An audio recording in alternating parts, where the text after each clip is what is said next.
Bagay all well. Lalo na at kakatapos lang ng bagyo. I hope na well and safe kayong lahat. Ganun din ang inyong mga pamilya. And this time, we are already down sa ating fast tracking kasi napapalapit na ang ating board examination. Kaya I hope na ready na ang lahat. Ready na ba ang lahat? Ready na ba? Mataas na ba ang energy ng lahat? Kinakabahan daw, ayan. So normal lang naman na kinakabahan tayo kasi iilang araw na lang by next week, tunay na laban na. Hindi na tayo mag-review, pero sasalang na tayo sa board examination. And of course, bago natin simulan ang ating review session, para hindi lang energy ang meron tayo, pero pati na rin yung gabay ni Lord. So let's start our session with a prayer. Jeremiah chapter 29, verse 11. For I know the plans I have for you, declares the Lord, plans to prosper you and not to harm you, plans to give you hope and a future. May I request everyone to please bow your heads, close your eyes, and let us all feel the presence of the Lord. Lord, we praise you, we glorify you, pinupuri ka namin, Ama, dinadakila ka namin, Ama. Ama, maraming salamat sa buhay na ipinagkakaloob mo sa bawat isa. Maraming salamat, Panginoon, sa kalakasan, sa katalinuhan, sa magandang kalusugan, pati na rin sa kaligtasan namin at sa aming mga pamilya. Panginoon, inihihingi namin ng tawad ang lahat ng aming mga pagkakamali at lahat ng aming mga kakulangan. Patawad sa mga kasalanang intentional at hindi intentional. Patawad sa kasalanan sa isip, sa salita at sa gawa. Patawad sa mga pagkakataon na napupuno kami ng panghuhusga, napupuno kami ng takot, napupuno kami ng pangamba, ng pagdududa sa iyong awa at kabutihan, Panginoon. Pero alam namin, Panginoon, na ikaw lamang ang siyang makapagbibigay ng lahat ng nilalaman at dalangin ng aming puso. We always give kung ano man yung desires ng aming heart, O Lord. Lalo na at nalalapit na po yung aming board examination. Nawa, Panginoon, ay maging sulit ang lahat ng puyat, ang lahat ng luha, ang lahat ng pagod, Panginoon. At nawa, Panginoon, kung ano man ang maririnig ng mga batang ito sa fast tracking, ay magkaroon ng kapakinabangan at siyang lumabas sa board examination, O Lord. Nawa, Panginoon, ay alisin mo ang lahat ng takot sa isipan nila at hayaan mong ang lessons lamang ang mapunta sa isipan nila. I-bless mo, Lord, ang isipan nila, ang puso nila, ang mga kamay nila, O Lord, ang lahat ng reviewers nila. Ganun din ang kanilang mga pamilya, O Lord. At ang lahat ng tao, Panginoon, na hanggang ngayon ay naiipit pa rin sa naging challenging na epekto ng bagyo. Nawa, Panginoon, ay tulungan mo sila at paghilumin mo sila sa lahat ng naging sugat at naging problemang dumating sa buhay nila. Ang lahat ng ito, Panginoon, ay itinataas namin sa pinakamatamis na pangalan ng iyong anak na si Jesus. Amen. Ayan, good morning again sa lahat. Magandang umaga. Ayan, I hope you feel the presence of the Lord sa ating paunang dasal. Magandang umaga sa inyong lahat. Ready na ba ang lahat para sa ating criminology concepts fast tracking? Ready na ba ang lahat? Yes na daw. At syempre, ang hindi ko nakakalimutan, kung ginagawa ko to sa face-to-face, syempre, gagawin ulit natin dito sa online. What's on your mind? Ano ang isasagot sa what's on your mind? Yan, tandang-tanda pa ni Shane. Yes. Kasi kapag ka tinanong ko ng what's on your mind, ang isasagot, to top the board exam. O, sabay-sabay nating i-type. Ready na natin to top the board exam? Sige nga, sige nga. Ayan, ulitin ko yung tanong. Paki-ready na ako sa inyong mga keyboards. Ayan. What's on your mind? Yes, to top the board exam. And we are all manifesting and praying. Hindi lang tayo papasa ng board examination, pero magta-top tayo sa board exam. At syempre, i-manifest natin ang pagpasa natin kasi lahat ng kasama ko ngayon ay hindi lang magta-top pa, pasa tayo sa board exam. I am manifesting and claiming that. So, i-type natin yung buong pangalan natin, R-Cream. Pakitype pangalan, R-Cream. Yan, para makita ko yung mga gising na gising ngayong umaga. Kasi kailangan tapatan ninyo yung energy ko, Saka usong-uso ngayon yung sipon at saka ubo. Kaya iingatan ng kalusugan. Ano po? Lalo't malapit na ang board exam. Ayan! Yes, yes. Lahat ng nagtatype ngayon, I'm praying that you will pass the board examination. And this year, lahat kayo ay magiging registered criminologists. And syempre, ayoko na kayong makita dito sa loob, ha? Kasi dapat pasa na sa board exam ngayong darating na July, August, CLE. So I think ready na ang lahat. So simulan natin ang discussion natin with Introduction to Criminology Fast Tracking. Okay. Babalikan lang natin yung mga basic and important concepts. Kaya tayo may fast tracking. And syempre, to start our discussion, we will define what is criminology. Kasi sa mga lumang board exam, lumalabas pa rin po ang definition ng criminology, especially kapag ang pinag-uusapan natin ay yung origin or pag sinabi nating origin, saan po ba hango or ano po ba yung etymological definition ng criminology. Nga pala, kung sakasakaling bumibilis ulit ang Ma'am Servine, paki-alert lang ako or paki-notif lang ako para mababagalan natin or mauulit natin. So as to the origin of the word criminology, etymologically speaking, yung term na criminology, hango ito sa Latin word na krimen. Pag sinabi nating krimen, ang ibig sabihin nito literal ay accusation. Kapag ka naman Greek word na logia, ang ibig sabihin nito ay to study. Kaya literally speaking, when we say criminology, that's the study of accusation. Kaya palagi nating nababasa na ang simpleng definition ng criminology ay to study crimes and criminals. Kasi from the word accusation, ang focus natin dito, pag-aralan ang krimen. Pag-aralan, bakit ba may nangyayaring krimen? And tatandaan ito, as to the origin of the word criminology, nakilala si Rafael Garofalo at Paul Topinard. Si Rafael Garofalo ay isang Italian law professor. Siya po ang nag-coined ng salitang kriminolohiya. Ang palatandaan nyo dito, basta Rafael Garofalo, G-I-A. Kriminolohiya. G-I-A. Kapag ka po Paul Topinard, kasi si Paul Topinard ay isang French anthropologist, criminology ang kanya with a G-I-E sa spelling. May board exam question na ang tanong ay alin dito sa mga pagpipilian ang pinanggalingan ng Spanish na criminology. Okay, alam natin ang kriminolohiya ay Italian. Ang criminology ay French. Alin ang Spanish? Kapag ka po Spanish, papasok ang salitang kriminologo. Okay, pakidagdag sa notes.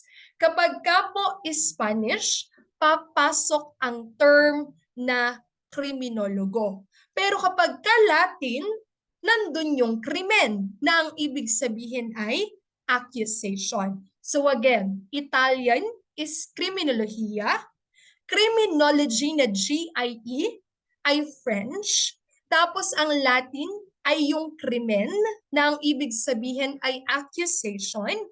Pero kapag ka po Spanish term ang itinatanong, ang sagot po natin ay kriminologo. Nag-type ako sa in-call messages natin ng mga binabanggit ko para masundan ako ha. Again, Spanish po natin ay kriminologo. But as to the basic definition of criminology, ang ginagamit natin ay ang popular definition na ibinigay ni Edwin Sutherland. And kilala natin si Edwin Sutherland kasi si Edwin Sutherland ang nagpakilala ng differential association theory. Si Edwin Sutherland din ang kinikilala natin as the Dean of the Modern Criminology. In his book na Principles of Criminology, dun niya dinefine na ang criminology ay body of knowledge regarding delinquency and crime as a social phenomenon. Because technically speaking, ang delinquency at crime ay iisa lang. Parehas lang ito na may nilalabag kang batas. Nagiging specific lang ang term na delinquency para sa mga bata. Pero kapag ka po matanda, ang ginagamit natin na term ay crime. And sabi ni Edwin Sutherland, delinquency and crime are both considered as a social phenomenon. Bakit po naging social phenomenon ang delinquency at crime? Kasi once daw na ang tao ay gumawa ng krimen, once daw na ang tao ay may nilabag na batas, hindi lamang ang biktima ang naaapektuhan ng ginawa niyang crime. Because the reality is naaapektuhan ang harmony at stability ng ating society.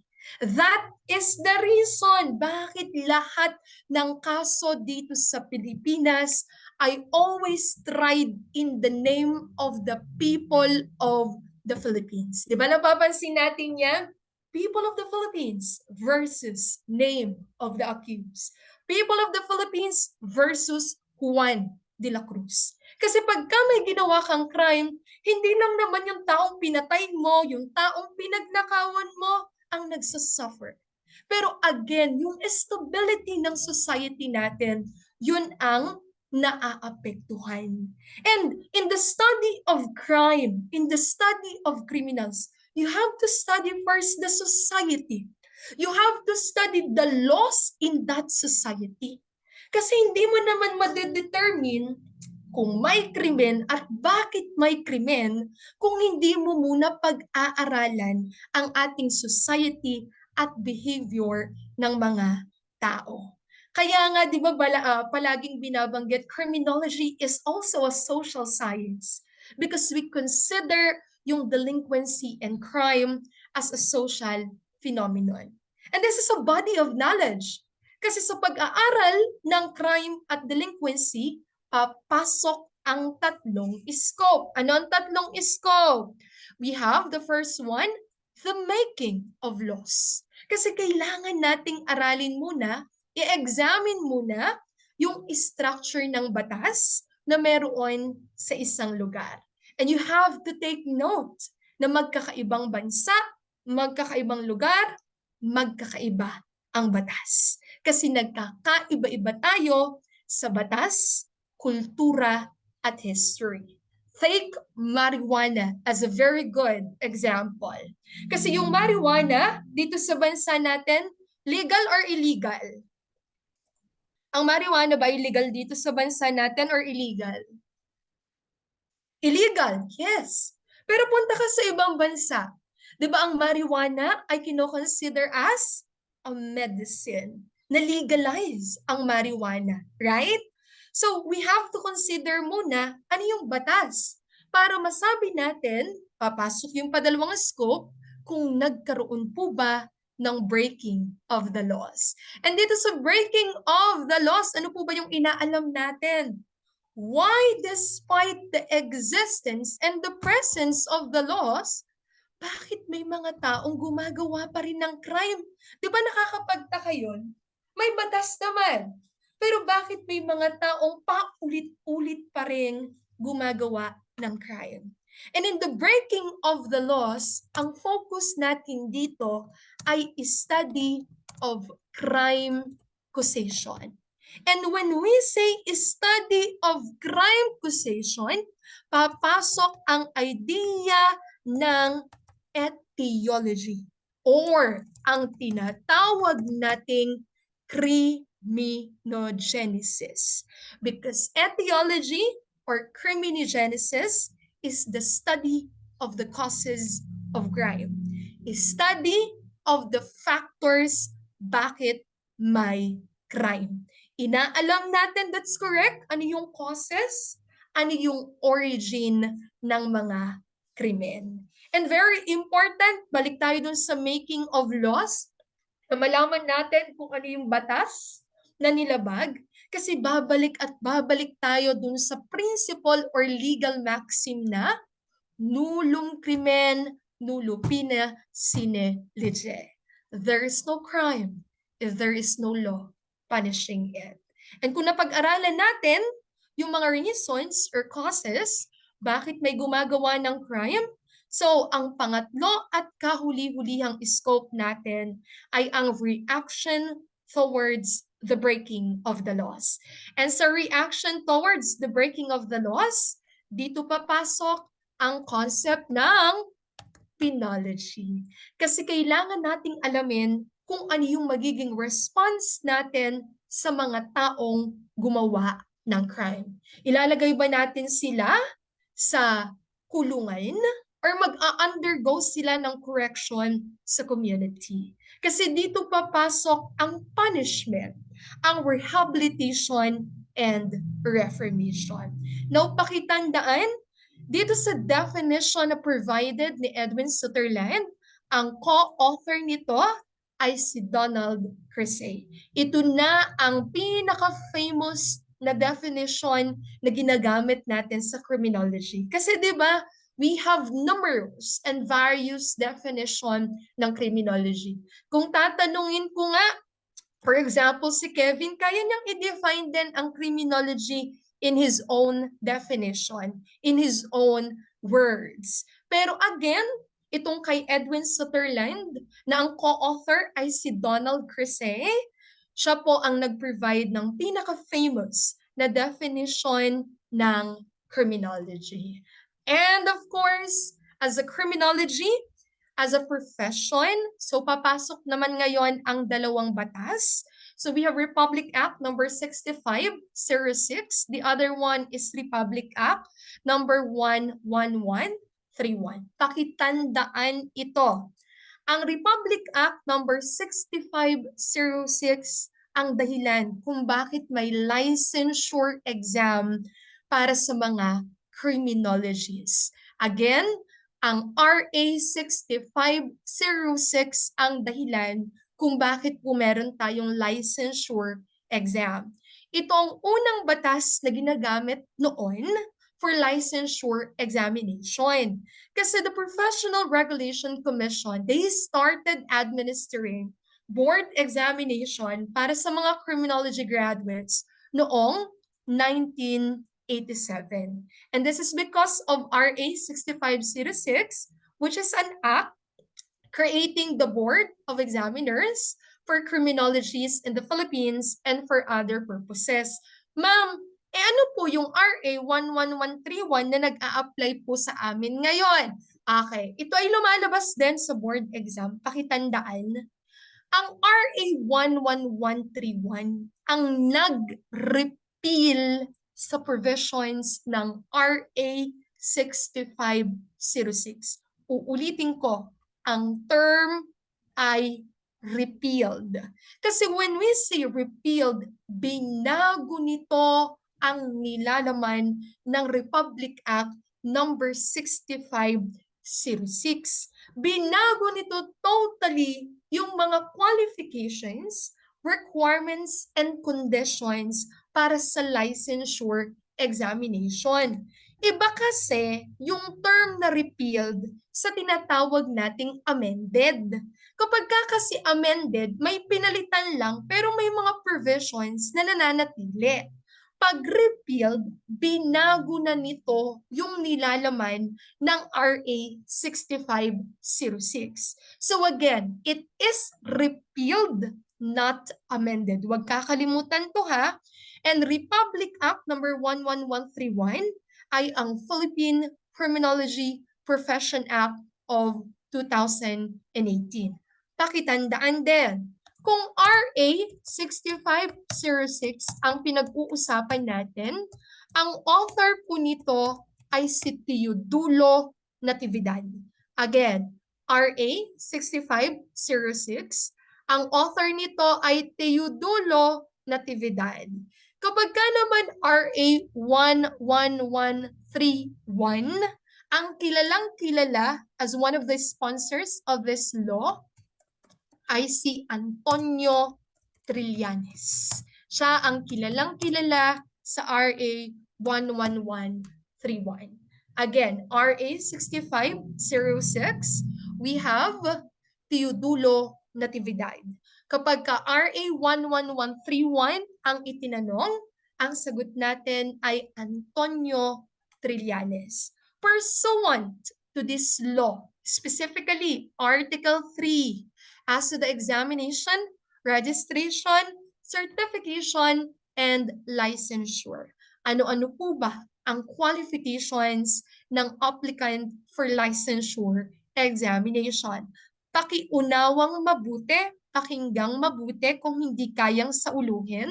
Kasi for years, paborito ang mga sumusunod sa board exam. But as to yes, covering your board examination, pero paboritong-paborito ang provisions ng RA 11131 sa board exam. Unang qualifications para sa board exam. Kinakailangan citizen of the Philippines. Ma'am, paano po kapag ka foreigner? Papayagan po ba natin na makapag-take ng board exam? And that is 2023 board exam question. Can we allow foreign citizens to take board examination? Pwede po ba? Yes or no? Pwede po ba ang foreigner na mag-take ng board exam? Yes, pinapayagan po natin ang foreigner na mag-take ng board exam. Kahit nga po isang Pilipino na hindi nag-aral dito sa ating bansa at nag-take ng criminology program sa ibang bansa, pwede silang mag-take ng licensure examination dito sa ating bansa. Ano lang ang nire-require dito? Papayagan natin ang foreign citizen kapag ka po yung country or state kung saan siya nanggaling ay may reciprocity yung practice ng criminology dito sa ating bansa. And that's correct. Papasok ang term na foreign reciprocity. Kasi pag sinabi nating reciprocity, kailangan may equivalent. Kinakailangan yung criminology profession na meron dito sa ating bansa ay kagaya lang din ng criminology profession doon sa bansa or state kung saan siya nag-aral or nanggaling. And if there is reciprocity, if there is equivalency, yes, we will allow the foreign citizen to apply for licensure examination. Kaya nga nakalagay ang word na or, hindi lang po Pilipino ang pwedeng mag-take ng board exam. Pwede rin ang foreigner na mag-take ng board exam. Basta again, pakitandaan ako ng term na foreign reciprocity. Thank you so much sa paglagay dito. Ayan. Foreign reciprocity ang keyword natin dito. So in all qualifications, in all requirements, ang hinihingi natin sa lahat ng ito ay dapat may foreign reciprocity. Ganun din sa letter B. Letter B natin, kinakailangan of good moral character ang applicant natin, good reputation, and of sound mind and body na sinicertify ng school kung saan siya graduate or ng barangay kung saan siya nakatira. And kung foreign national, reciprocity ulit. Kailangan ng certification na manggagaling sa professional of good standing na magpapatunay that this foreigner ay may good moral character. Ano pang requirements or qualification? Kinakailangan holder ng bachelor's degree in criminology, and that should be duly accredited by the CHED. And that should be conferred by the college or university na ino-authorize ng government na mag-offer ng criminology program.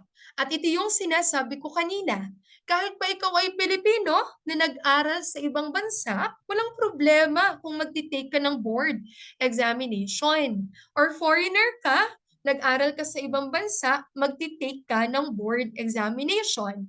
Kasi ang hinihingi lang natin dito is dapat nakapag-aral ka sa isang school or institution in a foreign country or state that is duly recognized or accredited by the CHED. And one of also very important qualifications, hindi dapat convicted ng offense involving moral turpitude. Kindly take note, ang nakalagay ay convicted. Kasi iba, yung nakasuhan or nasampahan lang ng kaso pero dismiss naman sa term na convicted. Pag sinabi nating convicted, napatunayang guilty. That's the term convicted. And kinakailangan convicted daw saan? Offense involving moral turpitude. And when we say offenses involving moral turpitude, ito na ang mga crimes na against sa morality or decency. Kagaya ng pagpatay at panggagahasa. And lastly, kung ikaw ay bumagsak sa board examination, hindi ibig sabihin nun na hindi ka na qualified na mag-take sa board exam. Nang beses na nag-take ka ng board exam, bumagsak ka, pwede ka pa bang mag-take sa susunod? Yes! Wala sinabi ang batas na bawal ang retaker sa board exam. Pangatlong beses mo nang nagtitake, bumagsak ka sa board exam. Pwede ka bang mag-take ng board exam? Pwede ba? Patatlong beses mo nang bumabagsak? Pwede ba? Patatlo na. Yes pa rin. Paapat mo ng beses na nagtitake ng board exam, ay bumagsak ka pa rin. Pwede kaya ulit na mag-take? Yes, pwede. Ma'am, paano kung ako po ay 5 times nang bumagsak sa board exam? Pwede pa rin po ba akong mag-take ng board exam? 5 times ka nang nag-fail sa board exam, whether that's consecutive or cumulative. Halimbawa, 5 taong sunod-sunod, bagsak ka. Or 5 magkakaibang taon, bagsak ka sa board exam. Pwede ka bang mag-take ng board exam ulit? Pwede kang mag-take ng board exam. Pero, anong requirement natin?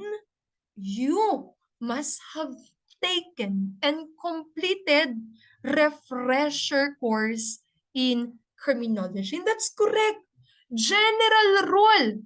Kung 5 times ka nang bumabagsak, hindi ka pwedeng basta-basta mag-take ng board examination.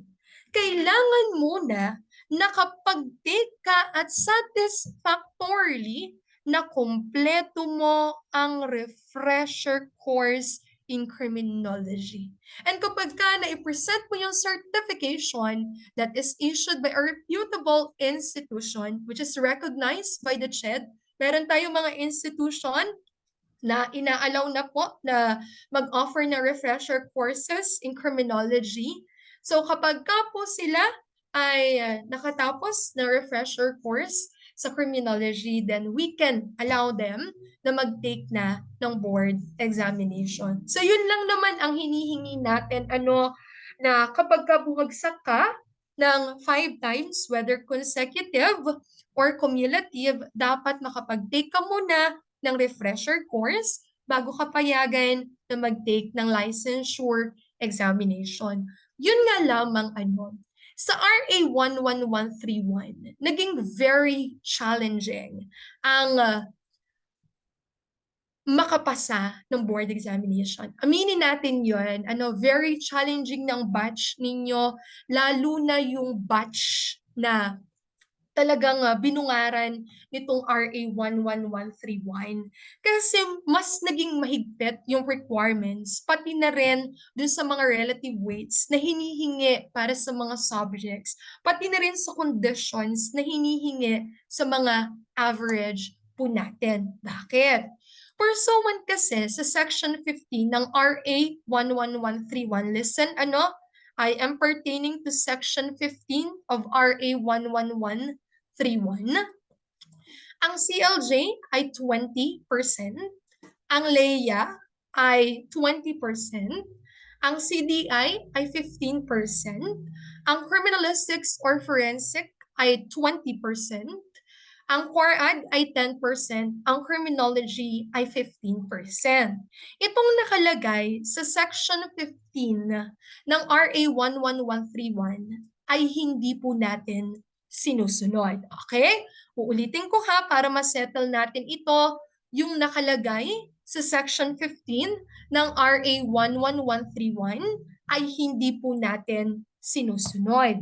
Kasi ang sinusunod po natin dito ay yung ipinirevide ng PRB of Criminology, Resolution number 1, Series of 2021, kung saan ang CLJ ay nananatiling 20%, ang LEA ay 15%, ang CDI ay tumaas ng 20%, bumaba ang criminalistics, naging 15%, ang CORAD, Correctional Administration, nananatiling 10%, samantalang ang criminology or criminal sociology, isa sa pinakamabigat na subject, ay naging 20%.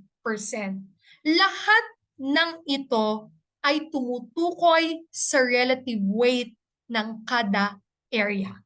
Again, ito ay tumutukoy sa relative weight ng kada area. Kasi 6 ang areas natin. Generally speaking kasi, if you want to pass the board examination, kailangan makakuha ka ng at least 75% na general weighted average. Ibig sabihin, pag itinotal yung lahat ng relative weight mo sa 6 na areas, kailangan makakuha ka ng at least 75% pataas para pumasa ka sa board exam. Ang naging challenging nga lamang dito, hindi sapat na ikaw ay makaka 75% sa average.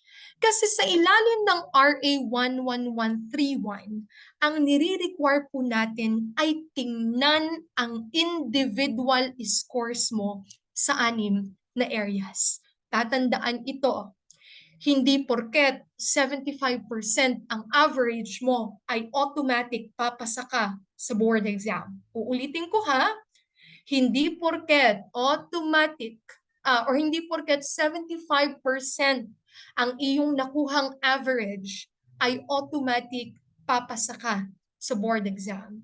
And for sure, nakikita ninyo sa internet or sa Facebook, yung mga post ng mga estudyante na naka 75% naman ng average, pero ang resulta ng board exam ay failed. Kasi again, sa ilalim ng RA 11131, nagmamatter ang scores mo sa 6 na areas. Paano po natin yan mache-check? Okay, tingnan muna natin ang conditions bago ako magbigay ng example. 75% dapat ang average mo at least, and dapat wala kang grades na lower than 60%. Ibig sabihin, sa 6 na areas, kinakailangan ay wala kang grade na magbi-below 60%. Wala kang 59, wala kang 58, 57, 56. Guarantee na pasa ka sa board exam. Kung 75% ang iyong average, pero may dalawa kang grade na below 75, pero hindi naman siya below 60. Halimbawa, ang grades mo ay 74, 92, 71, we have 90, 88, 85. Ayan. Kung mapapansin natin, dalawa ang below 75, pero yung 74 at 71, hindi ito below 60. Ibig sabihin, pasa ka pa rin sa board exam. Pero kung halimbawa, palitan natin to, gawin natin tong 70. Tatlo yung naging below 75 mo. Kahit pang average mo dito ay 75, ibig sabihin, failed ka po sa board examination. Uulitin natin ha. Kung 75% ang average mo, dalawa yung grade mo na nag-below 75 pero hindi naman below 60, pasa ka pa rin. Pero kung naging tatlo yan or higit pa, kahit pa ang average mo ay 75, failed ka sa licensure examination. Kung ang nangyari naman ay 75% ang average mo, pero meron ka lang isang area lang ha, na nag-below 60. For example, ang nakuha mo sa core ad ay 57 and ang 57 ay below 60. Anong tawag sa result ng board examination mo? Hindi ka failed, hindi ka pass, pero deferred ang resulta ng board exam mo. Kasi ang mangyayari dito, uulitin mo lang yung particular subject na nakakuha ka ng below 60. And kung for example nga, core ad mo yung 59, so core ad lang ang uulitin mo. You have to retake that within 2 years from the time na ikaw ay bumagsak. Kasi kung hindi mo yan i-retake sa loob ng 2 taon, mako-consider ka na failed sa board exam. Bukod doon, alam niyo yung